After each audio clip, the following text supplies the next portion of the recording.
nightmare scenario here is that whoever wins on November 5th in America and in the general election isn't really accepted by the other side.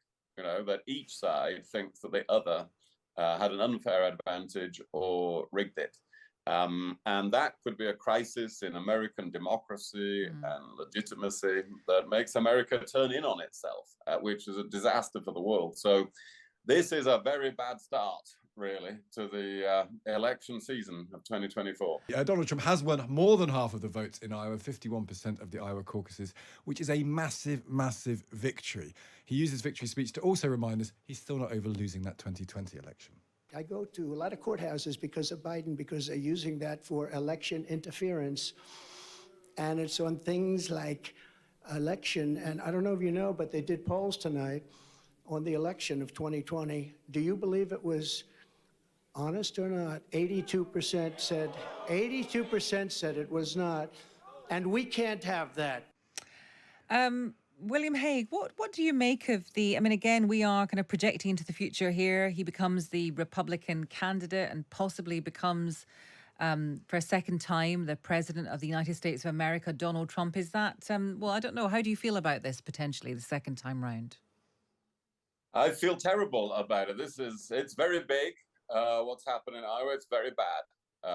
Really, it's a huge victory. A lot of it is evangelical support, as we just heard about the religious basis of his support. But it's very, very bad in my view, because we just heard Trump saying there what appears to be true, which is that on the Republican side, most of the voters think that the last election wasn't fair, that really he won in 2020. Well, there's no basis in fact for that whatsoever. And yet tens of millions of Americans believe it. And I think the nightmare scenario here is that whoever wins on November 5th in America and in the general election isn't really accepted by the other side. That each side thinks that the other had an unfair advantage or rigged it. And that could be a crisis in American democracy and legitimacy that makes America turn in on itself, which is a disaster for the world. So this is a very bad start, really, to the election season of 2024. And if Donald Trump were to become president, do you think that he would pull out of NATO? Well, a lot of people senior in America have told me that he would. Hillary Clinton, old friend of mine now, admittedly, she's biased. She's his opponent before, says that he would.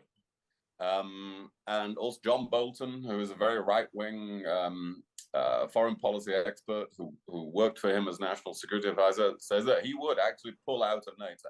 We don't know if he would do that, but we know that his attitude to the Western alliance is different.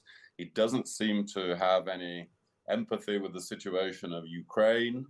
And if America stops supporting Ukraine, well, the consequences for Europe, including for us in Britain, are really very serious, because that would probably bring a Russian victory in Ukraine. So this couldn't be more serious. I've written in my column this morning, we hear about a lot of crises around the world, but the biggest one is stepping out of the snow in Iowa this morning. Kevin has got in touch and said it's pretty rich of European politicians to complain that Trump might withdraw from NATO when many countries don't contribute the accepted standard 2% of GDP to defence. Why should America do everything? We should all pay our share. Kzia, Dugdale, how are you feeling about Donald Trump and the repercussions potentially for, security, I suppose? Well, it's frightening, isn't it? And I agree entirely with William. Listening to that advert earlier, we can scoff as much as we like and laugh, but it's working. And Donald Trump is tapping into kind of emotional rhetoric that a lot of Americans are responding to. And I think what's really interesting about this is actually 70% of Americans don't want to have a presidential race that's competitive between Trump and Biden. They're the vast majority of Americans' least preferred candidates, but it's what they're getting served up in this election. And that creates the mood music, I think, for a very uncomfortable election ahead. It's going to be fraught, it's going to be vicious, and it's most likely going to produce a result that's going to cause havoc across most of the world as we know it. Kzia, as when I listened to that advert, it is funny and it's stupid and it's ridiculous. And it's kind of craven in how it just wants to target a specific audience and batters them about the head in what seems like a very blatant way. Now, would that ever work? Does that approach work at all in this country? I mean, are we wrong to feel superior when we hear that? 'Cause that strikes me that as something very out of the Midwest, very out directed to a certain branch of people which aren't a major force in British politics. It feels very alien listening to it. Do you think that that level of cynicism doesn't exist in this country in the way it does in America? I think it does. It just manifests itself in a different form. And I think we are equally exposed to this type of election campaigning in our own general election this year. And I say that in the sense that it's about tapping into how people feel. It's emotional rhetoric rather than a rational argument. We had that during Brexit. We had it in the independence referendum. We were completely exposed to this type of campaigning in the United Kingdom. It just might not be rooted first and foremost in appealing to your sense of being told what to do by God. The Christian element, the evangelical element might not appear in the same way in the United Kingdom, but that style of emotional rhetoric and appealing to how people feel is absolutely at the heart of how politics is done in this country now, because it's a product of populism. This is what populist leaders do. We've had lots of people actually, William, to listen to our show today. We've had people like Michael Gove on, Mel Stride, Jonathan Ashworth for Labour. And particularly with Mel Stride, it was very striking, William, how he just had a line that he wanted to batter. In the same way we just heard in that Trump ad, actually, it was one message and it was continually repeated. We have a plan. Labour has no plan. And it makes some people cynical. People say, why am I being talked down to by politicians? Why am I being treated like I'm an idiot? And I can only take one message, and if I hear it 100 times, I'll believe it, and therefore it'll be repeated 100 times. Is there a risk that politics in an election year, in your view, William, kind of descends to the lowest common denominator? Well, there is a risk of that. And now that I've long since left the front line of politics, I much more enjoy interviews like this where we can say whatever we like. Yeah. And but when I was leader of the opposition in the 2001 election, I did 660 interviews in that campaign. And unless you're going to say the same thing in every interview, you never get your message across. I didn't get my message across anyway, but there would have been no chance of it. If I decided to say, something interesting and different in every one of those 660 interviews. So that's why you find people like Mel Stride this morning just saying, whatever you ask them, they say the same thing, because their advisors will say, you won't ever get this across to the public unless you say every day for about, 300 days. So they're only doing what is rational, and the rest of us have to try and, upset that and get them to say something a bit different now and again. Well, I was just going to say, William, surely there's a happy medium there, because, we've sat here and we've interviewed many politicians over the years, and I totally understand what you're saying about getting your message across. Perhaps in an interview, you can get the message across, say the buzzwords, I don't know, 3 or 4 times, as long as you give something else, as long as you give a human answer to at least one question, then I think people will give you that. Yeah, I completely agree with that. Totally. The real trick, yes, is to sound like you are a human being and you are answering questions, but still to go back to being a robot and repeat at the end of the answer, and to repeat the thing you were going to get across. And the most skillful politicians are like that, and they manage to pretend, that they're being flexible. But I tell you, message discipline, if you get anybody who runs election campaigns, the first thing they do is they get you in the room, the cabinet, the shadow cabinet. So the first thing we need is message discipline. You all have to say the same thing every day and all the same thing as each other. In fact, the Conservative Party at the moment needs more of that, not less of that, if it's going to have any realistic chance in the coming election. Kzia, do you feel a fraud doing that? Because you're both intelligent people, and intelligent people don't just patter out the same thing over and over again, whatever the question. It's not how an ordinary, rational person functions. Does that get frustrating when you're actually in politics? You must know you're doing it. You must know at some level you're distorting reality. Did that bother you when you were doing it? I've 100% done the Mel Stride trick of sticking to lines to take. I can think of one torturous BBC Scotland interview I did when I was leader of the Labour Party, where I gave the same answer 16 times because that was the answer, and the journalist was absolutely determined to get another one. You've both done that. I've both listened to you do that to politicians, and it makes I guess we're entertaining radio. I'm not sure enlightening our politics much in the end.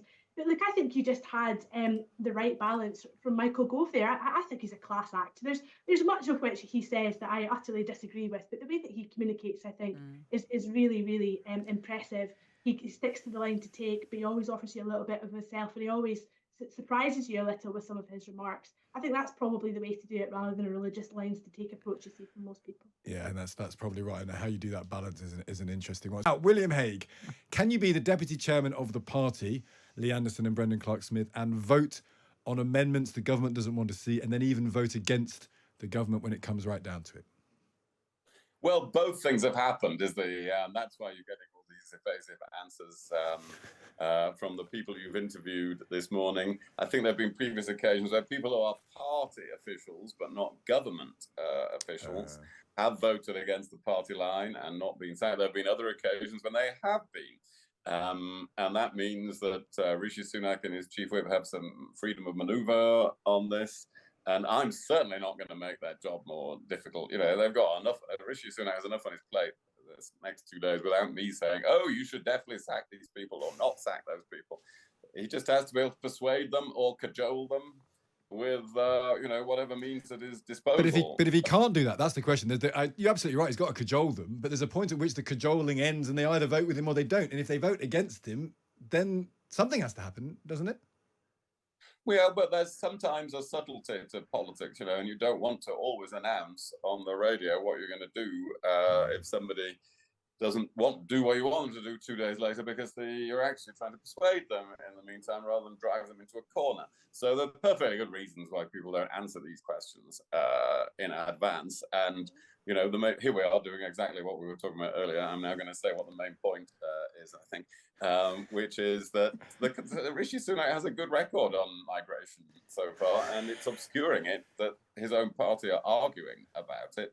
But that's down to him, William, because he could have just gone on with fixing immigration, as you say, and yet he's made this Rwanda policy totemic. It's a pain. It's really difficult to do. It probably won't work. It's taken all this emotional and political energy, and that's on him, actually. Well, it's partly on him. Absolutely, it is on him and on his predecessors as well, because of course it's been an established policy of the government for a long time to make this Rwanda thing work, because the ministers think there has to be a deterrent somewhere, and if you're going to stop illegal immigration, I think that's probably true. But yes, excessive importance has now been placed on it by everybody because it's become the totemic argument. But, it is an integral part of the government's approach. So obviously, I hope that he gets his bill through in the next 2 days, that the Conservative MPs see that they can't have the perfect version of every bill as they see it. They have to come together and have a good version of the bill and then get on with fighting an election in a united manner, rather than this display of always trying to get exactly their opinion. Kzia, would you sack Lee Anderson? 100%, of course. It's absolutely incredulous to think that you can have the deputy leader of the Conservative Party oppose a prominent part of the Prime Minister's platform in an election year. And beyond that, if you assume, as I do, that the election is likely to be in as late as November this year, the number of Lee Anderson incidences between now and then could run into double figures. He's got to address it now, without question. And I think, actually, Lee Anderson will step away from rebelling here, because he's surely alive to that prospect as well, and knows what side of his bread is buttered. I think Rishi Sunak, despite making this a problem of his own with the whole 3-word stop the votes mantra that's proven so difficult, has played this bill very well. He's almost deliberately annoyed people to his left and his right to steer a clear channel through the middle. And by God, he means it. Points for effort when you see the proposals this morning around additional tribunals and increasing the number of judges. He's really determined to get this through, and to get it through quickly without any compromise. And I suspect he might just succeed with that this week. William Hague, just very quickly, Boris Johnson has chimed in on this. I'll just read the tweet out. Governments around the world are now trying to imitate the UK Rwanda policy for tackling illegal people trafficking. This bill must be as legally robust as possible, and the right course is to adopt the amendments. Any surprise there from you?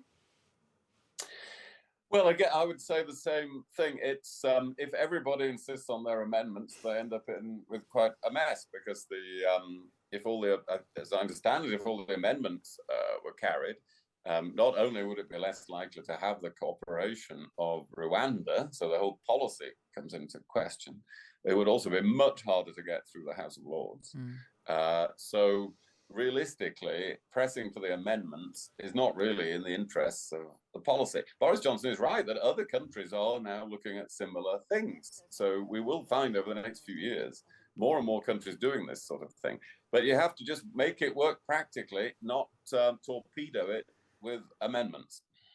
Okay, right. We're going to move on and talk about a book. Well, I was going to say a book issue, but it's not really a book issue. It isn't often that a book review causes a stir, especially when it comes from a periodical with a limited audience. But when you add J.K. Rowling into anything, the stir isn't far away. The New Statesman has published one by Nick Hilton.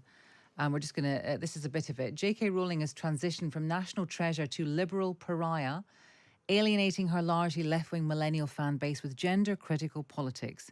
In tandem, the nastiness of her fiction, previously largely sublimated, has bubbled up to the surface like lava. Her most recent books, which grace window displays and waterstones, might just make her Britain's nastiest novelist, which is not easy to say.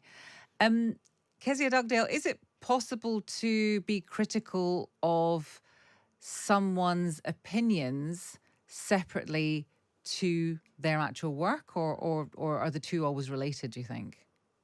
Of course it's possible, and I think this is absolute nonsense, and we completely denounce any suggestion that J.K. Rowling is a liberal pariah. I disagree with her on trans rights, but I celebrate her in every other sense of the work that she's done for decades.